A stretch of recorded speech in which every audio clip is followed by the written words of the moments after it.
અરવલ્લી જિલ્લાના બાયડ તાલુકાના સવેલા ગામે એક ગરીબ પરિવારના મકાનમાં અચાનક આગ લાગવાની દુઃખદ ઘટના બનતા સમગ્ર વિસ્તારમાં ચિંતાનો માહોલ સર્જાયો હતો।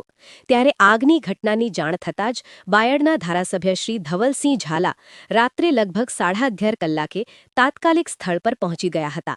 જ્યારે ધારાસભ્યશ્રી સાથે 30થી 40 જેટલા કાર્યકર્તાઓ પણ સ્થળ પર દોડી આવ્યા અને ગામ લોકોના સહયોગથી આગને કાબૂમાં લેવા માટે પ્રયત્નો હાથ ધરાયા હતા અને તાત્કાલિક ફાયર બ્રિગેડને જાણ કરવામાં આવી હતી, જેના કારણે આગ ઉપર કાબૂ મેળવવામાં સફળતા મળી।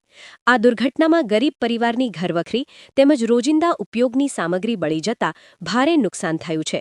પરિસ્થિતિને ધ્યાનમાં રાખીને ધારાસભ્યશ્રીએ તરત જ કાર્યકર્તાઓ મારફતે પરિવારને રાશન, કરિયાણું તથા જરૂરી ઘરવપરાશની વસ્તુઓ ઉપલબ્ધ કરાવી હતી। ધારાસભ્યશ્રીએ પીડિત પરિવારને સાંત્વના પાઠવી અને આ કપરા સમયમાં તેમની સાથે રહી સહાનુભૂતિ વ્યક્ત કરી હતી।